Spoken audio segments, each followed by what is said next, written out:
Hi guys. In this video, we're going to talk through how to complete the home security circuit assignment. So first things first in the assignment, we need to understand what the different inputs are. We have our button that activates the alarm in our house. When we press it, a 1 is sent to the circuit. When we're not pressing it, as if we're at home or we don't need to set the alarm, a 0 is pressed to the circuit. We have two motion sensors on the first and second floor.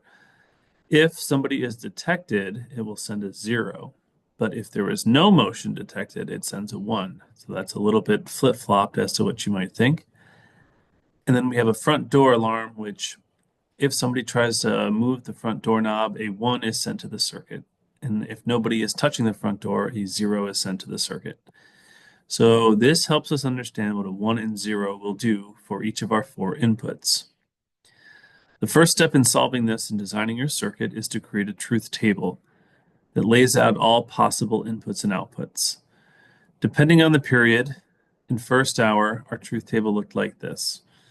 Highlighted in yellow are the four inputs: the setting of the alarm, the first floor motion detector, second floor motion detector, and front door. I've given each of these a label: A, O, S, and F. Our output column, Z, highlights what should happen in any given scenario. Your first job is to create the truth table. In our far right input column, you'll notice that every single input flip-flops every time. So we go 0, 1, 0, 1, 0, 1, 0, 1. And we will do this for 16 times. We have four inputs, and there are 16 combinations as to what they can be. In our second column from the right, we alternate every 2, so 0, 0, 1, 1, 0, 0, 1, 1, until we reach 16 times. In this next column, we alternate by 4, so 1, 2, 3, 4, 1, 2, 3, 4. And lastly, we alternate by 8. So I share with you so that you know how to set this up in future assignments, quizzes, labs, projects, etc. How we construct the truth table will always be the same. Once these ones and zeros are in place, we need to go ahead and decide what would happen in each scenario. Oh, excuse me. Note that if you're in period 2, we arranged our sensors in different ways. They're still all there. We still have the same alternating pattern, alternate by 2 pattern, alternate by 4 pattern, but notice that the front door is listed first in second period, and the front door is listed last in first period. It doesn't really matter which way we put it, but something to keep note of is if your truth table doesn't match how mine looks. So as we go through in this scenario, a 0, 0, 0, 0 input combination, that scenario would mean that we have not set the alarm. Maybe we're at home, or maybe we're just running down to get the mail. We don't need to actually set the alarm. There's motion on both the first and second floor because, again, those are zeros, and it says in our design brief that it will send a 0 when motion is detected. So there's people moving around on both floors of our house, and a 0 at the front door means that nobody is there. So we haven't set the alarm, people are moving around, but no one's at the front door. Well, then a 0 means we should not have the alarm go off. We will play this through for each scenario. And what you will quickly find is that, at least in period 1, we have all of the instances where we don't set the alarm listed consecutively. And that's just a symptom of how we set up our truth table. In second period, that's this button here, and so it kind of alternates every time. But you'll quickly pick up that we're never going to sound the alarm anytime this is a 0. So we could go through and consider each scenario, but also we could just make sure that those are always going to be off. We should never sound the alarm if we don't activate the system. Now, any scenario onward, we do activate the system. And so as we go through the scenarios, we could say, like for instance, in this row, this would mean that you've activated your system. There's motion on both your first and second floors, and nobody's at the front door. Well, if there's motion in your house and you've set the alarm, that should trigger the system. As we go through, this is all the scenarios. there's actually only one instance once we trigger the alarm that we wouldn't want things going off, and that is when you set the alarm, there's no motion on the first or second floor, and there's nobody at your front door. In that case, the alarm should not go off.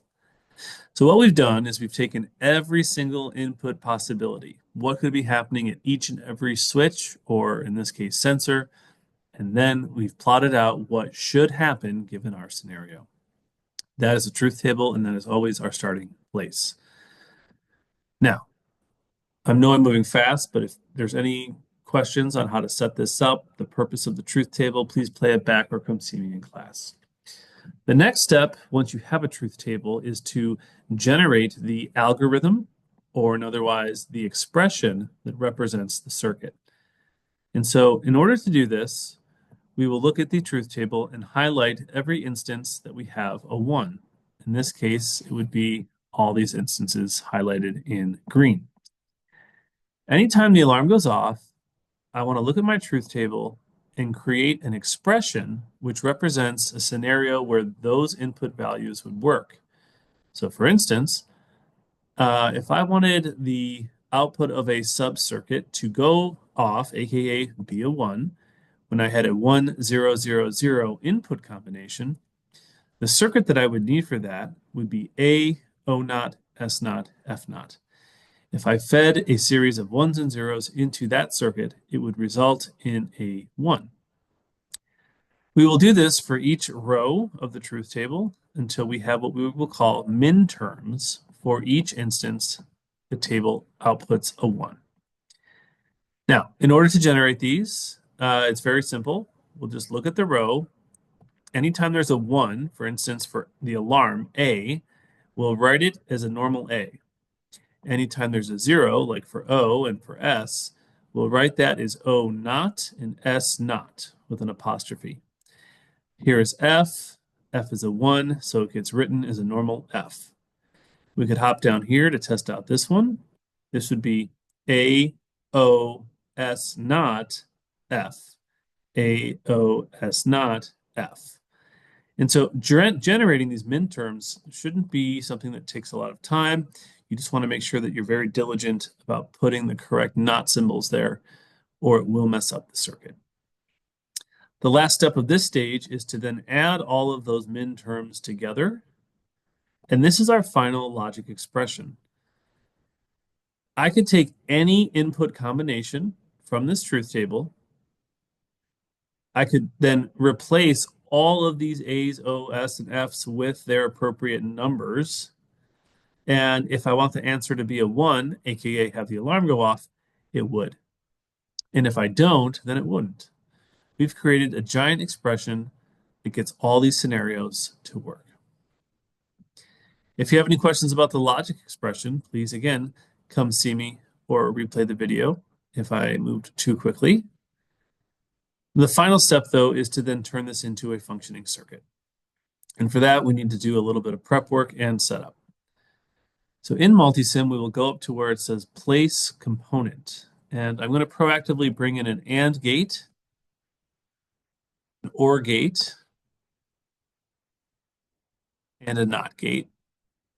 We will need all of these for this circuit. I'm also going to bring in the interactive digital constant. These are going to be symbolic of our sensors, so I will have 4 of them. Now, I like to change their labels and call them what they're actually called in our circuit. So this would be called A. And then I'm just going to copy and paste 4 of them. 1, 2, 3, 4. So we had A, we had O, we had S, and we had F. Now, the next step is to put a NOT gate after each of these sensors. I'll explain more when we get there, but all I'm doing right now is trying to create an efficiently laid out circuit. And I know that at some point in my circuit, I use O naught and I use S naught and I use F naught. There never is an A naught. If we looked at our expressions, A naught is never a thing. So I don't need one for A naught. So next thing I want to do is create each minterm. The first one is A O naught, S naught, F naught. In Multisim, I like to go to place and then text, and you can actually type A O apostrophe S apostrophe F apostrophe. And this is just a nice, convenient way to write things down and not have to jump back and forth between tabs constantly. So now the question is, well, how do I make this? What does A, O naught, S naught, F naught look like in a circuit?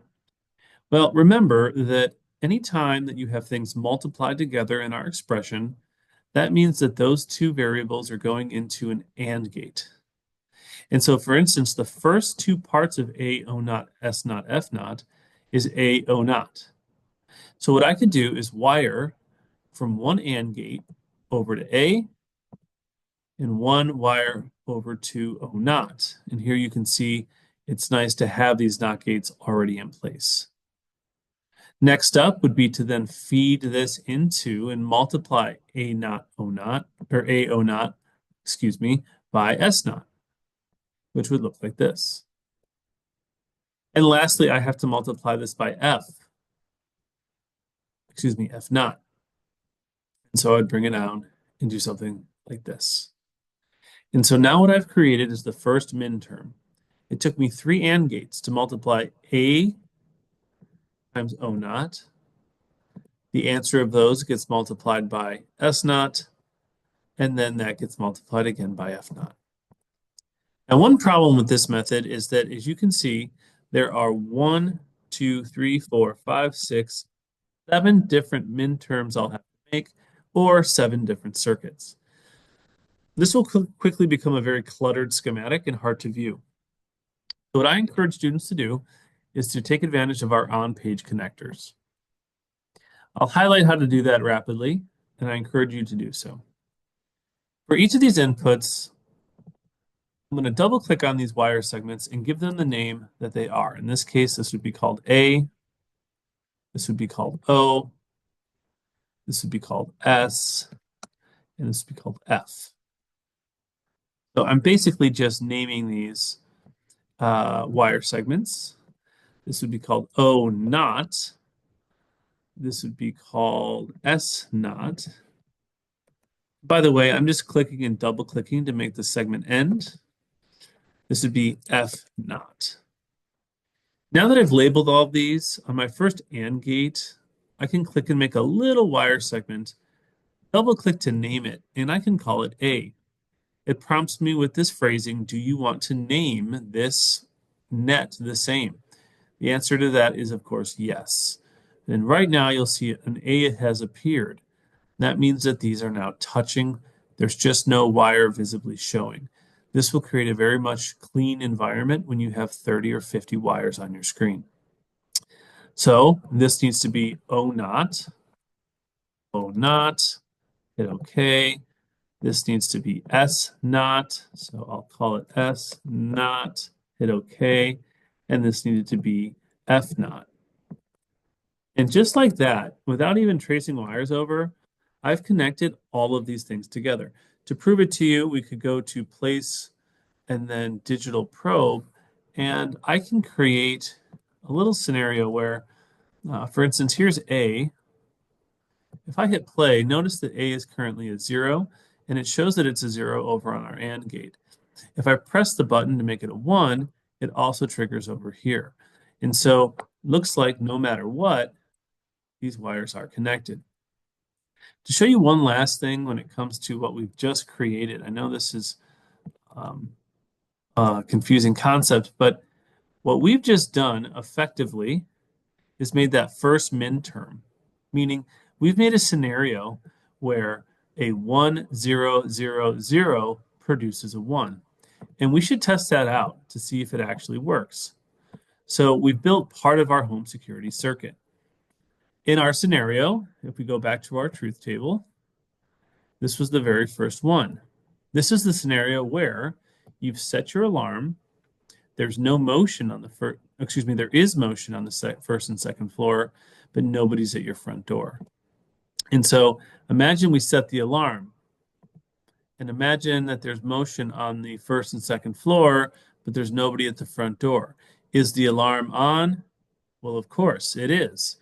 This is a circuit that makes a 1, 0, 0, 0 result in a 1 output.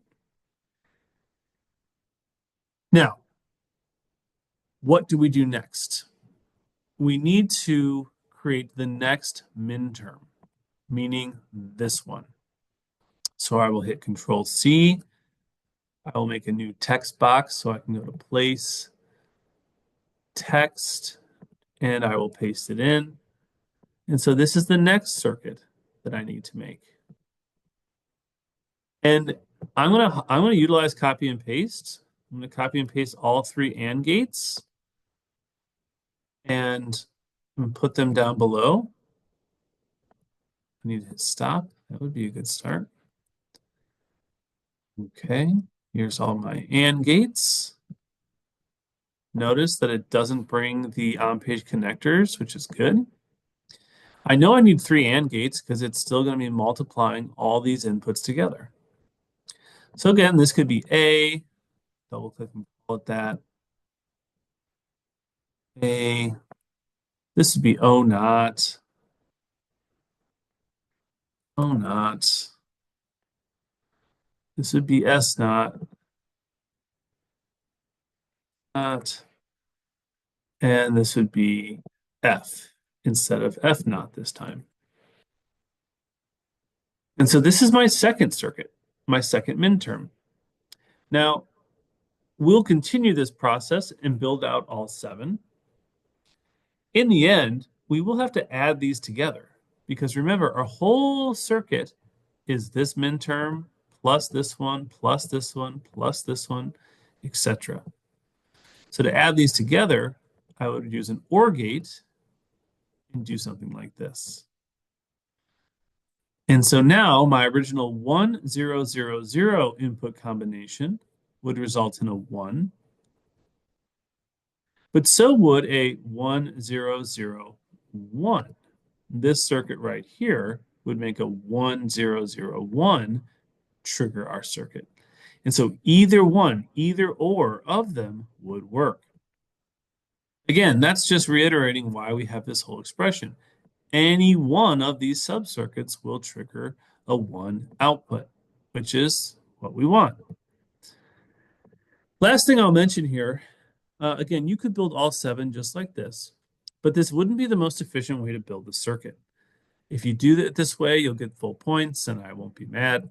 I'll be impressed, but we could cut down on the amount of work that we would need to wire this. And for that, we can combine terms. What do I mean by that? Well, you'll notice that on the first AND gate, it's A and O naught. On the second minterm's first AND gate, it's A and O naught. So these two are doing the exact same thing. In fact, the next one is A O naught and then S naught. Same thing here, A O naught and then S naught. And so right now, this wire and this wire are both doing the exact same thing. And so it would be fair to say that I don't actually need to recreate the first 2 AND gates. Whatever they result in, whatever value they produce, 1 and 0, it will be the same whether I recreate it from scratch or adopt it from this line here. This line right here is A O naught S naught. So why not feed it into a second AND gate with F to produce A O naught S naught F.